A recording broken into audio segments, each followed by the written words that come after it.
I returned late Friday evening from being in Chicago for a few days with our 8th grade students and their teachers.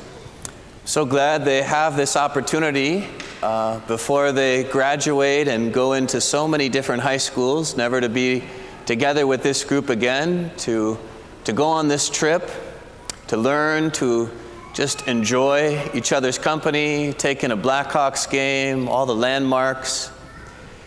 But among all the things they did, I'm so grateful that we were able to visit the Holocaust Memorial in Skokie, Illinois.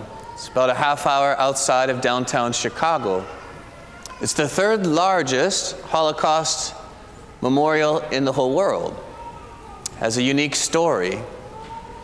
But there's something about learning, encountering again the facts and the stories of the Holocaust that cause you to reflect. I could feel this in my own heart, but I could see it in our students. It's almost as if it cuts through all that is superficial. You really say to yourself, like, is that the same humanity that's in me? Like, what am I capable of? At a certain point in the learning, you actually feel implicated. More mystified at times of like, God, like there are people who engineered the destruction of millions. Like that's diabolical. But then you have to say, well, what would I have done? Would I have just gone along? Would I have just looked out for myself? There's a few moments that stay with me. One, a little interview from a man who spent his life going in trying to heal peoples after genocides. As it turns out, the Holocaust wasn't a one-off, wasn't a one and done. These things can still happen. And he said very simply, he said, genocide, the killing of millions, intentional, actually begins in the human heart.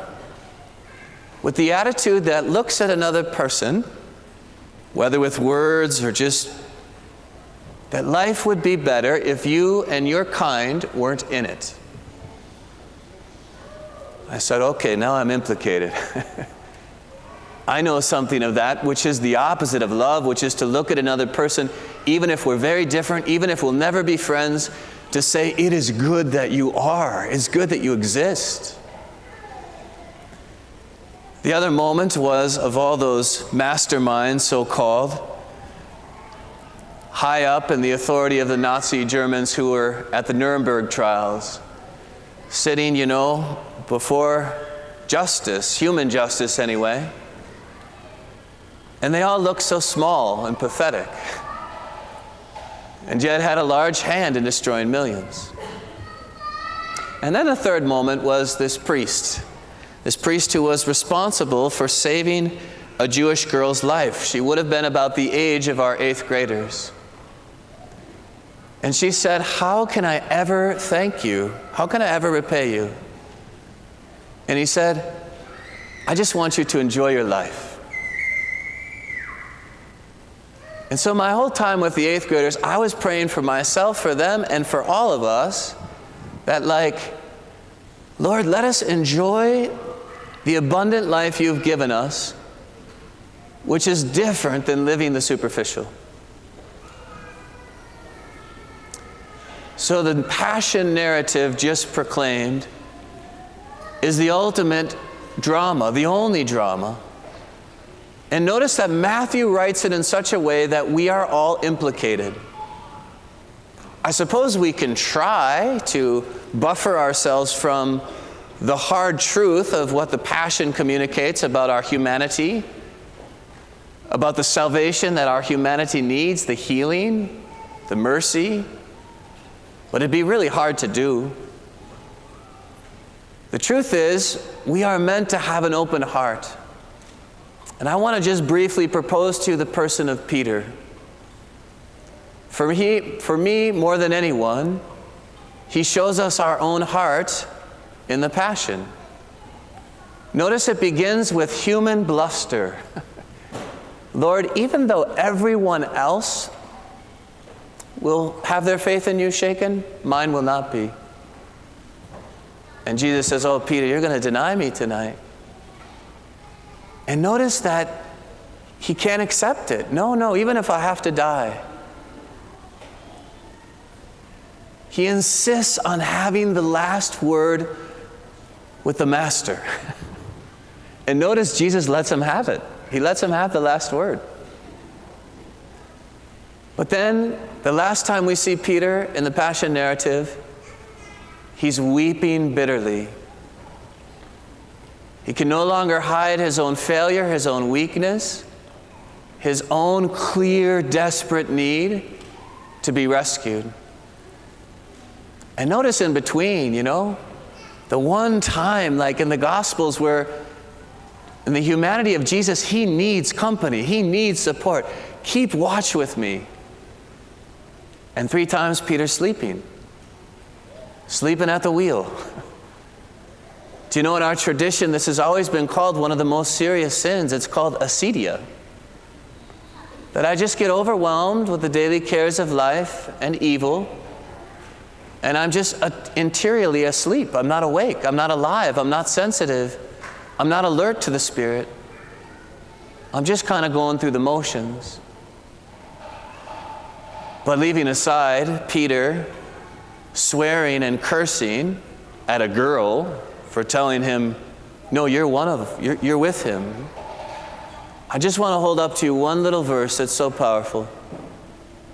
It says, Peter, after they all fled Jesus in Gethsemane, followed Jesus from a distance. The actual translation is from afar. Now, on the one hand, we have to say, well, he's the only one of the 12 who did. So he gets some kudos for this.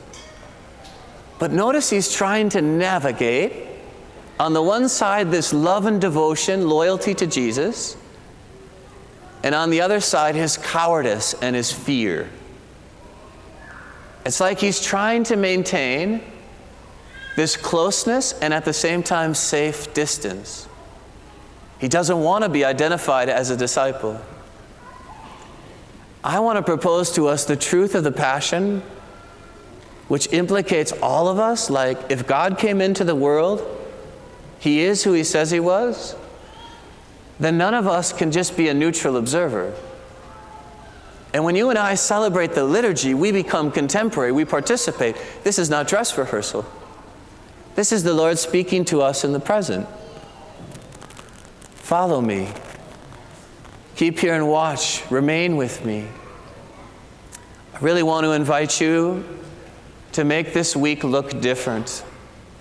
I know you probably have to go to work or school or whatever it is, but there's a real way where we can approach this week different, quieter, more reflective. I want to encourage you to participate fully in the beautiful liturgies. This is the way we become contemporary. And I want to encourage you to let the Lord pierce you with the loving truth of the Passion. Like, even if it means that I have to weep bitterly, to begin again, to begin more authentically. Lord, we give you permission through your great love for us to pierce in our lives all that is superficial, so that we might follow you and live for you alone.